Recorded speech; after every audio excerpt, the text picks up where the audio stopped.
जय हिंद मेरे प्यारे भाइयों, दोस्तों और बहनों।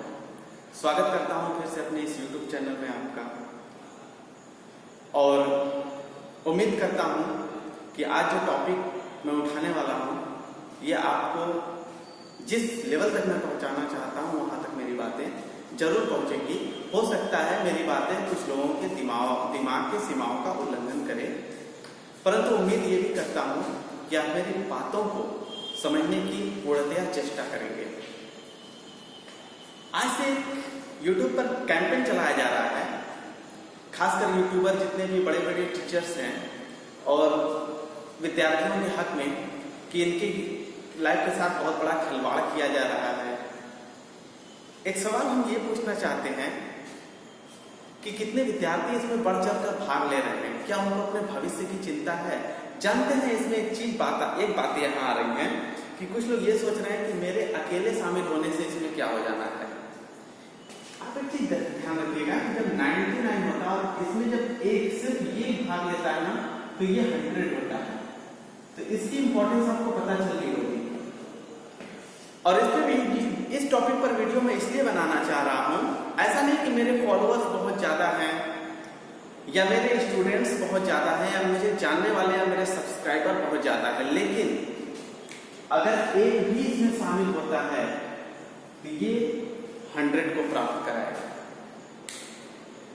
एक सवाल और ये पूछना चाहता हूं मैं कि हम युवा पीढ़ी अपने हक के लिए क्यों हमेशा पीछे रहते हैं?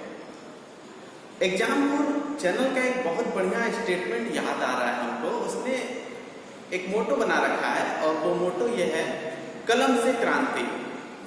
इस शब्द की गरिमा को देखिए कि वास्तव में अगर हम स्टूडेंट चाहें, हम विद्यार्थी चाहें, तो कलम से बहुत बड़ी क्रांति लिखी जा सकती है। इस वीडियो को बनाने का एकमात्र मकसद ये नहीं, या फिर मैं सभी यूट्यूबर जितने भी बड़े बड़े टीचर्स हैं जो भी वीडियो बना रहे हैं, मैं यह मैसेज देना चाहता हूं कि यह वीडियो या यह जो मुहिम छिड़ी हुई है यह किसी पर्टिकुलर सरकार के खिलाफ या गवर्नमेंट के खिलाफ नहीं है। यह आज युवा पीढ़ी के हक के लिए यह वीडियो बनाया जा रहा है और सारे टीचर्स, सारे विद्यार्थी इस मुहिम में इसलिए शामिल हो रहे हैं क्योंकि उनके भविष्य के साथ बहुत बड़े तबके पर खिलवाड़ किया जा रहा है। सिस्टम की मैं बात करूंगा तो जनरली आप लोगों को भी पता होगा कि जो हमारे यहाँ का सिस्टम है इतना करप्ट है कि अगर आप एक कांस्टेबल का भी एग्जाम देने जा रहे हैं तो आपको इसके लिए एग्जाम क्वालिफाई करना है, और इस एग्जाम को क्वालिफाई करने के लिए कम से कम आपको 4 फील्ड में नॉलेज रखना मोस्ट इंपॉर्टेंट है। फर्स्ट आता है Hindi, maths, reasoning and GK and GS. कम से कम इन 4 फील्ड में जब आप एवरेज नॉलेज रखते हैं तब आप जाकर के एक कांस्टेबल की नौकरी पाते हैं। और अपोजिट में अगर बात करें, यहाँ पीएम, सीएम, जितने भी हमारे मंत्रालय पद हैं, इनके लिए कोई क्वालिफिकेशन नहीं है। ये हमारे यहाँ का सिस्टम है। एक चीज और, अगर आप इन सिस्टम के पीछे आवाज उठाते हैं तो एक जो तबका, एक टैग जो लगा हुआ है हम लोगों के साथ, एक्चुअली सबसे बड़ी प्रॉब्लम ये है ना कि हम लोग पढ़े लिखे लोग हैं। जब आप अपने हक के लिए बातें करते हैं, अपने हक की आवाज उठाते हैं, तो आपको यह कहकर चुप कराया जाता है कि अरे यार आप पढ़े लिखे इंसान हो, ऐसी फालतू बातें क्यों कर रहे हो। हाँ, इसका अपोजिट अगर देखा जाए, अगर हम पढ़े लिखे नहीं रहते, बिल्कुल अनपढ़ होते, गवार होते, तो ये कहा जाता है कि अरे जाने दीजिए, उसकी बातों पर ध्यान मत दीजिए, वो तो बिल्कुल अनपढ़ है, वो कुछ भी बोलता रहता है। सबसे बड़ी मांग ये है कि हम अगर पढ़े लिखे लोग हैं तो पढ़े लिखे होने का मतलब क्या है कि क्या हमें किसी भी रास्ते पर अगर भटका दिया जाए तो हम भटकते ही रहें? जागरूक होना ही एक विद्यार्थी की पहचान है। स्वयं का विवेक कार्य करना भी तो बहुत जरूरी है। हो सकता है ये जो मेरी बातें हैं कुछ लोगों के दिमाग की सीमाओं का उल्लंघन करे, परंतु मैं उम्मीद ये करता हूं कि उनकी सीमाओं को तत्परता के साथ छूने की पूर्णतया चेष्टा करेंगी ये मेरी सारी बातें। और दूसरी बात ये कहते हैं कि जितने भी मुहिम चल रहे हैं यूट्यूब पर, मैं देख रहा हूं कि बहुत से यूट्यूबर्स ऐसे हैं, बहुत ऐसे टीचर्स हैं जो आवेश में आकर के कुछ भी बोले जा रहे हैं।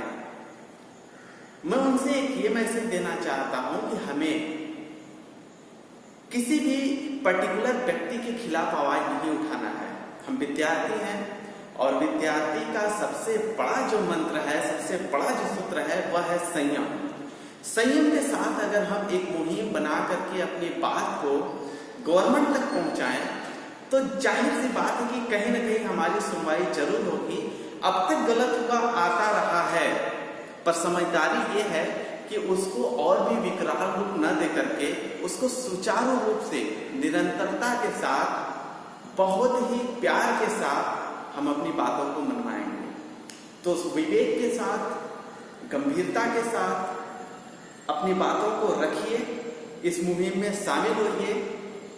कुछ लोगों का यह भी मानना है कि मेरे फॉलोअर्स कम है, मेरे सब्सक्राइबर कम है, या मैं अकेले इसमें पार्टिसिपेट करता हूं तो क्या फायदा होने वाला है। एक चीज मुझे बताइएगा, ये डिजिट 99 बहुत बड़ा है, बट इसमें जब सिर्फ ये एक अकेला शामिल होता है तब ये करता है पूरे नंबर को 100। और हम जानते हैं कि 100 की पावर क्या है। भले ही वो वैसे एक ही कम हो, बट इसकी कहीं ना कहीं वैल्यू कम है इसके रिस्पेक्ट में। तो हो सकता है वह एक मैं हूं, आप हो सकते हैं, कोई भी हो सकता है। यह जो कैंपेन चलाया जा रहा है अभिनव सर के द्वारा, और जितने भी बड़े बड़े टीचर्स इसमें जुड़े हुए हैं और अपने अपने व्यक्तिगत विचार रख रहे हैं, वह सराहनीय है। पहली बार ऐसा हुआ है जो यूथ को एक साथ लेकर के एक आवाज उठाई गई है, और यह बात हमें वहां तक पहुंचानी है जहां से हमें पूर्णतया न्याय मिले। और इसमें कोई गलत भी बात नहीं है, यह हमारा राइट्स है, यह हमारा संविधान भी हमें इस बात का परमिशन देता है कि हम अपने अधिकार के लिए आवाज उठाएं। अगर हम आज चुप रहें तो विश्वास मानिएगा हमारा देश कहीं न कहीं इस श्रेणी में जरूर आ जाएगा कि भारत सबसे बड़ा बेरोजगार होने का देश है। बेरोजगारों के नंबर में अगर पहला किसी देश का नाम आएगा तो वह होगा भारत। यहां पढ़े लिखे बेरोजगार बैठेंगे, यहां हमारे पास करने को कुछ नहीं होगा, कहने को बहुत कुछ होगा। हम फालतू चीजों को ट्रेंड में ला सकते हैं, हम किसमें बढ़ चढ़कर भाग लेते हैं। अगर यहीं पर एक सवाल पूछ दिया जाए, अभी हाल ही में कुछ दिनों से ट्रेंडिंग वीडियो चल रहा था, रसोड़े में कौन है, रसोड़े में कौन है, मैं तुम मैं, और उसको बढ़ चढ़कर ट्रेंडिंग में करने वाले हम और आप हैं। जानते हैं हम और आप, मैं ये शब्द बार बार क्यों बोल रहा हूं, क्योंकि हम युवा पीढ़ी ही ऐसे हैं जो मैक्सिमम, जो ज्यादा तादाद में इंटरनेट से जुड़े हैं। देखिए, न तो बच्चा इंटरनेट से जुड़ा है और न ही बुजुर्ग इंसान इंटरनेट से जुड़ा है। एक एवरेज अगर युवा पीढ़ी की देखें तो हम ही हैं जो एक इंटरनेट के तबके को आज इस पोजीशन पर लाए हैं। हम और आप ही हैं जो इंटरनेट की महत्वता को समझते हैं, हम ही और आप ही हैं जो किसी चीज को ट्रेंड में लाते हैं या फिर किसी चीज को पीछे धकेल देते हैं। पर्टिकुलर किसी एक व्यक्ति की बात नहीं करनी है, हमें पूरे सिस्टम की बात करनी है। आखिर क्यों ऐसा हमारे साथ किया जाता है, क्यों एक प्रारूप नहीं बनाया जाता है, हम स्टूडेंट, हम विद्यार्थियों के लिए एक ऐसा रूप क्यों नहीं बना दिया जाता है जिसके रिस्पेक्ट में सारे स्टूडेंट अपने जोश, अपने जुनून, अपने गरिमा, अपने वजूद को बनाए रखें और अंततः कामयाबी को प्राप्त करें। जितने भी विद्यार्थी हमारे भारत में हैं, सब मिडिल फैमिली से, सब एवरेज फैमिली से ही रिलेटेड हैं। कोई ऐसा नहीं कि बहुत अच्छे घर से है और लेविश लाइफ जी रहा है। उनके लिए 500 रुपए बहुत बड़ी बात होती है।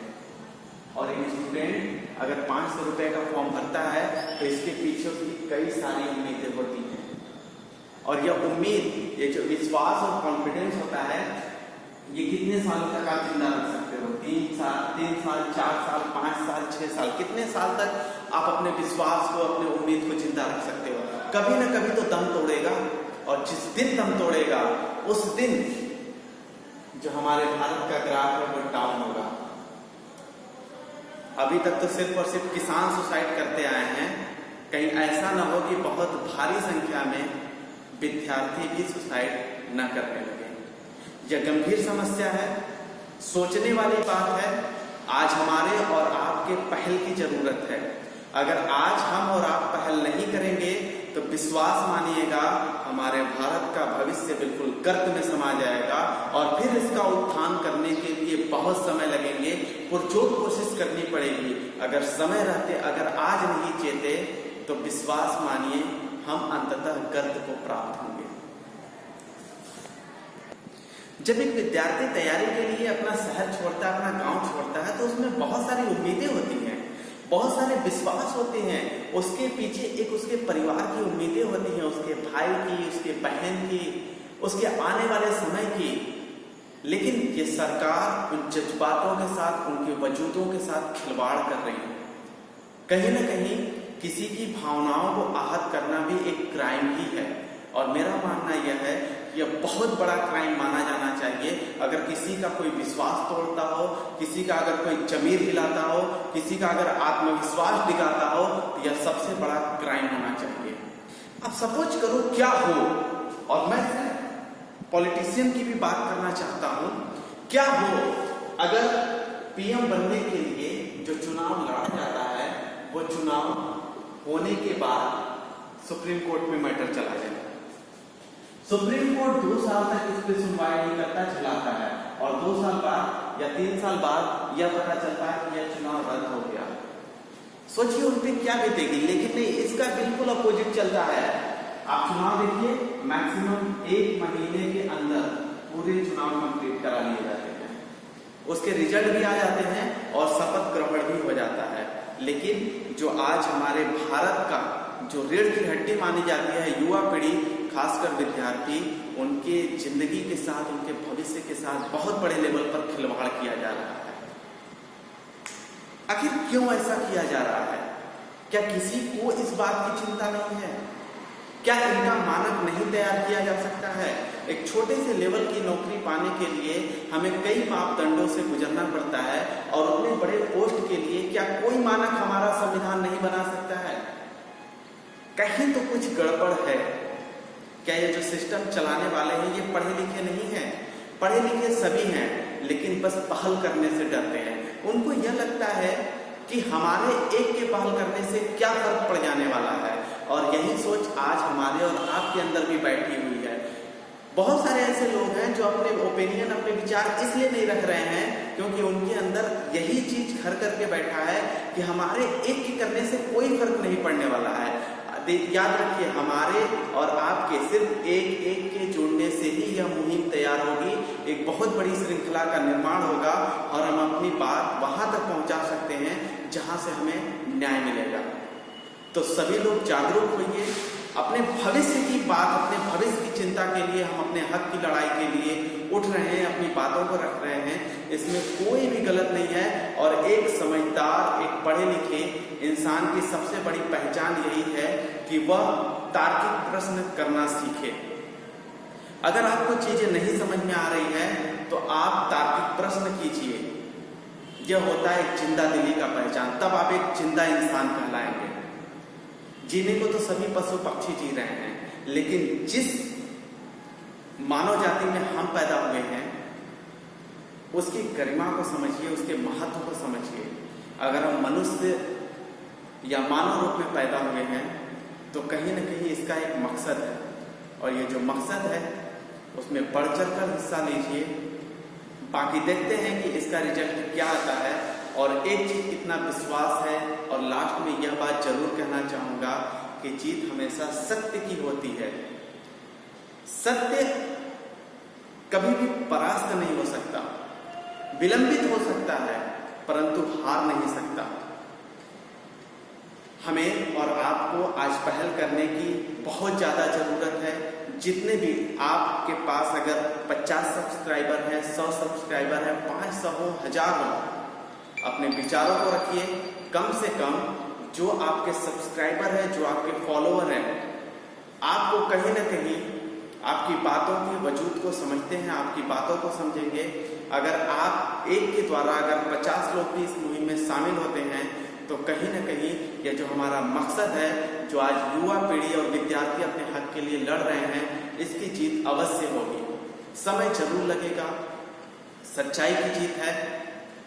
एक निवेदन लास्ट में यह भी करना चाहूंगा कि हम विद्यार्थी हैं और हमारा सबसे बड़ा परिचय ये है कि हमें संयम के साथ और विश्वास के साथ किसी भी मुहिम में शामिल होना है।